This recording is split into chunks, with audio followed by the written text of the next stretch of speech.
नमस्ते दोस्तों। Classic books bye audio पिटारा में आपका स्वागत है।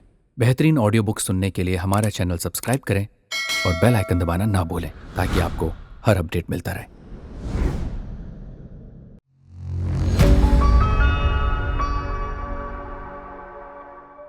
वेलकम टू ऑडियो पिटारा।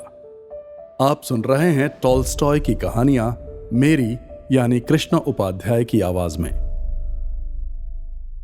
राजा दृक्पाल और चंद्रदेव। विजयनगर के राजा दृक्पाल ने राजा चंद्रदेव के साथ युद्ध करके उसकी सेना के सहस्त्रों योद्धा मार डाले, गांव जला दिए और स्वयं चंद्रदेव को पकड़कर पिंजरे में कैद कर दिया। रात को चारपाई पर पड़ा हुआ दृक्पाल ये विचार कर रहा था कि चंद्रदेव को किस प्रकार वध करूं कि अकस्मात एक बूढ़ा दिखाई पड़ा। बूढ़ा, तुम चंद्रदेव के वध का विचार कर रहे हो? दृक्पाल, हाँ, बात तो यही है, परंतु अभी तक मैंने कुछ निश्चय नहीं किया है। बूढ़ा, परंतु तुम तो स्वयं चंद्रदेव हो। दृक्पाल, झूठ, मैं चंद्रदेव? बूढ़ा, तुम और चंद्रदेव एक हो। चंद्रदेव को जो तुम अपने से भिन्न मानते हो, यह केवल तुम्हारी भूल है।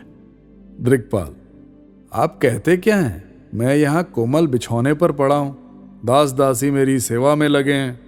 आज की भांति कल मैं अपने मित्रों के संग प्रीति भोजन करूंगा।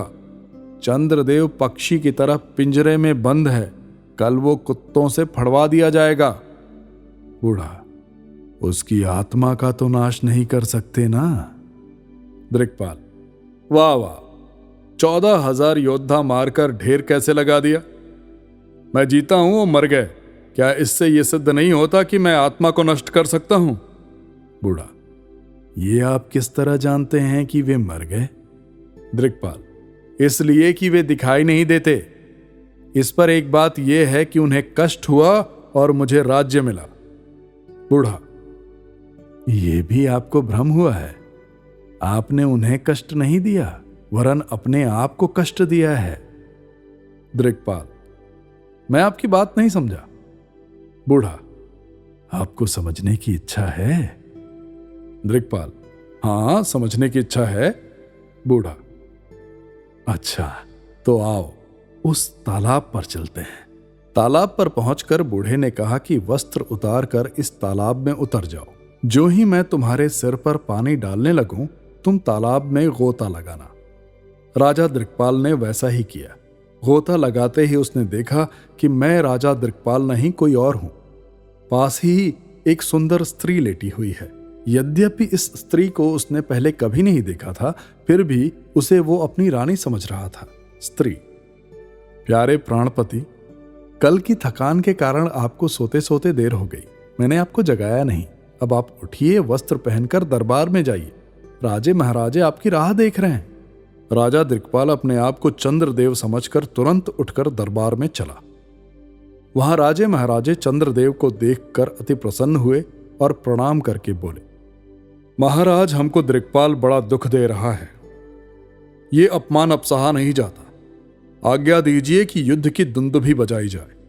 चंद्रदेव, नहीं, पहले दूत भेजकर दृक्पाल को समझाना उचित है। दूत भेजकर आप शिकार खेलने चल दिया और वहां जाकर जंगल में 2 सिंह मार लाए। फिर महल में जाकर उसने भोजन किया और रात्रि को रानी के साथ विहार करता रहा। इस प्रकार वो सदैव राजकाज करके मृग्या करने जाता, रात्रि को महल में आकर रानी के साथ विहार करता। महीनों बीत गए, इतने में उसके दूत लौट आए, पर उनके नाक कान कटे हुए थे। राजा दृक्पाल ने कहलाया था कि दूतों की जो दुर्गति हुई है वही चंद्रदेव की भी होगी, अगर उसने सोना चांदी का कर ना दिया तो। चंद्रदेव ने, जो वास्तव में दृक्पाल था, उसने मंत्रियों को एकत्र करके आज्ञा दी कि चतुरंगिनी सेना सजाकर युद्ध की तैयारी करें। मैं स्वयं संग्राम करूंगा। 8वें दिन चंद्रदेव और दृक्पाल में घोर संग्राम हुआ। चंद्रदेव अर्थात दृक्पाल पकड़ा गया। उसे भूख प्यास का इतना दुख न था जितना कि अपमान और अप्रतिष्ठा का था।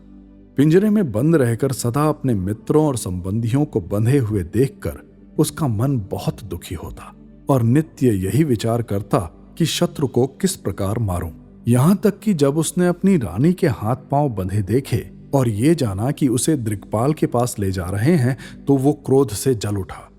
वो चाहता था कि पिंजरा तोड़कर बाहर निकल जाए, परंतु वो बेसुध होकर अंदर ही गिर पड़ा। इतने में वधिकों ने आकर उसकी मुश्कें कस दी और उसे फांसी पर ले गए।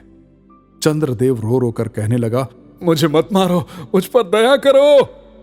परंतु किसी ने ना सुना।